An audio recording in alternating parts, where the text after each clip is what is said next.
Is the United States moving towards arming Iran's Kurds? On the surface, it might seem an obvious option.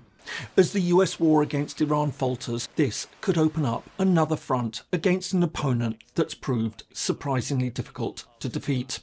However, it also carries serious risks, not only for Washington and regional partners, but also for Iran's Kurdish population. So, is it worth considering, and at what cost?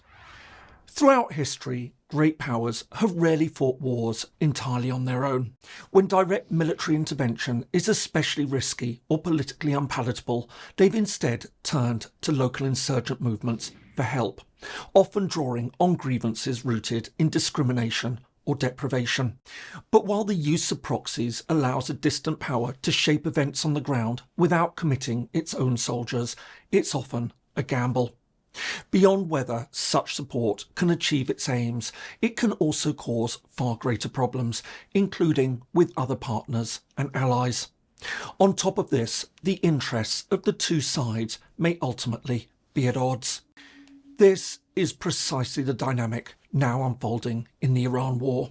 As the US campaign against Tehran drags on, talk again turns to regime change and whether the Trump administration should now consider arming Kurdish opposition groups.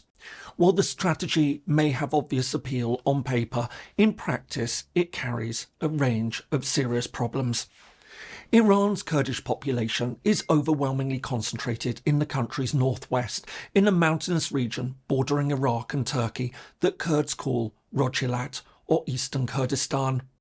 Precise figures are politically contested, but they're generally estimated at between 6 and 10 million out of a total national Iranian population of roughly 90 million. Overwhelmingly, the Iranian Kurds are Sunni Muslims in a country whose state religion, Shia Islam, has long shaped both national identity and the boundaries of political inclusion. Meanwhile, economically, the Kurdish provinces rank amongst the least developed in Iran, a disparity that Kurdish activists have long attributed to deliberate state neglect. Strategically, the area's proximity to Iraq's autonomous Kurdistan region has given Iranian Kurdish opposition parties a valuable base to operate across the border.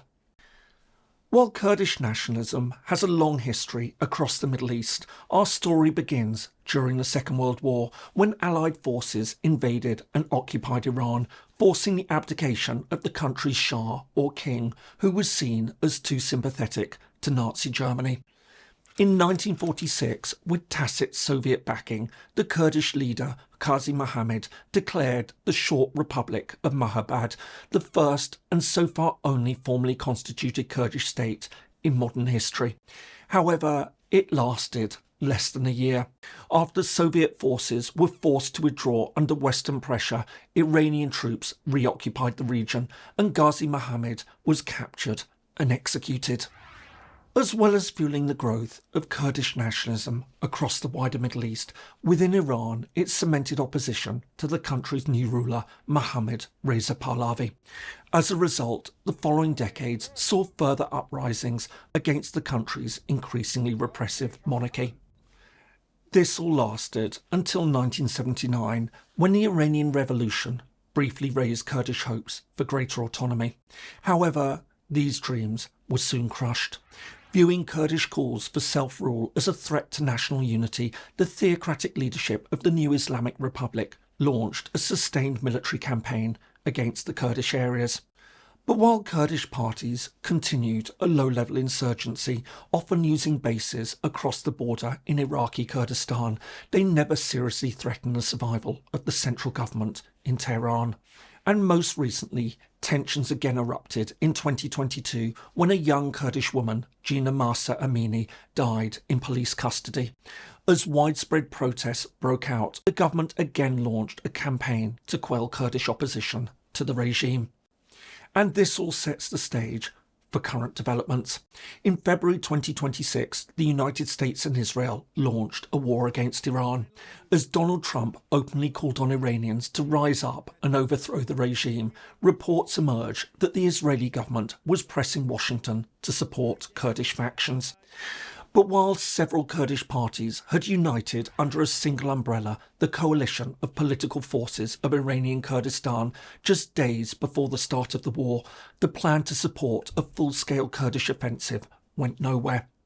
Faced with strong opposition from neighbouring Turkey, which has faced its own Kurdish insurgency and has a long history of opposing Kurdish military mobilisation across the region, the United States backed away from the idea. Indeed, in an important twist to the story, Trump later claimed that Kurdish forces had stolen weapons that were meant to have been passed on to Iranian protesters, something he said wouldn't be forgotten. But while this early attempt to foment a Kurdish uprising was ultimately rejected, the question is nevertheless coming to the fore again. As peace talks have broken down and fighting has resumed, there have been renewed calls for Washington to support Kurdish groups.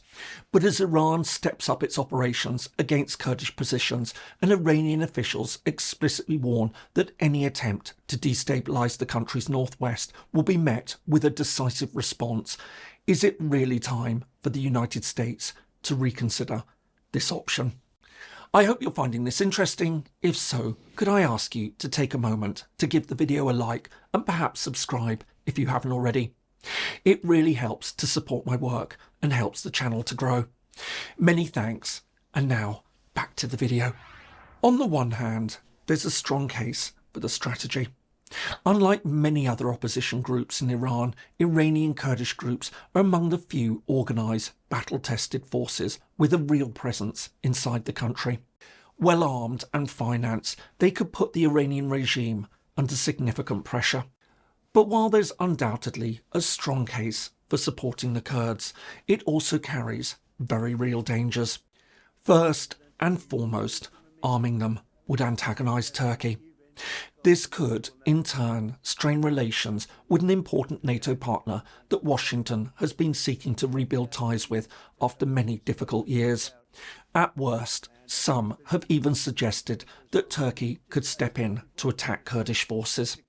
Meanwhile, it would also place Iraq's government in an uncomfortable position, since Kurdish fighters would almost certainly need to operate from Iraqi territory. This would expose Baghdad and the Kurdish region in the north to Iranian retaliation. This could cause considerable wider destabilisation in a region that's already at breaking point. But to add to all this, there are also broader consequences that need to be considered. While history has shown that proxy relationships can produce beneficial military effects in the short term, the longer-term impact can often be disastrous. What happens if the regime is overthrown? A fragmented, embittered Iran in which Kurdish separatism becomes a live and violent issue is obviously not in the wider interests of Washington or other regional actors. But it isn't just the United States that needs to weigh up the pros and cons of acting. The Kurds themselves need to judge whether this is really the right move for them at the right time. Leaving aside the threat from Turkey, who else would be involved in such an uprising? Would they stand on their own, or would they be joined by others such as the Baloch in the southeast and elements within the Azeri community in the north? And what happens if the regime survives? So far, it's proven to be remarkably resilient. If the Kurds choose to rise up and the government stays in place, it will almost certainly launch another period of harsh repression.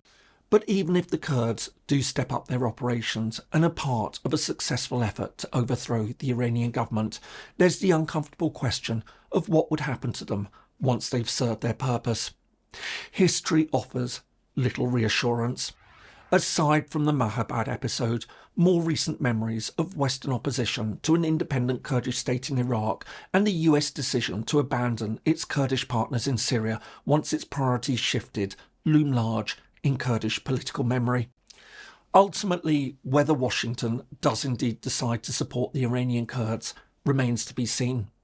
But regardless of whether it happens, the fact that it's been discussed shows just how disastrously the war against Iran is really going. With air power having failed to force Tehran to submit, Washington may have little choice but to consider more drastic actions. In this sense, the current discussions underscore how important proxies can become in cases where an outside power can't or won't confront an enemy directly on the ground. The trouble is that all too often these vital local partners bear the greatest risk and yet receive the least reward for their sacrifice.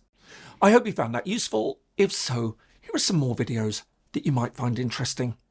Thanks so much for watching, and see you in the next video.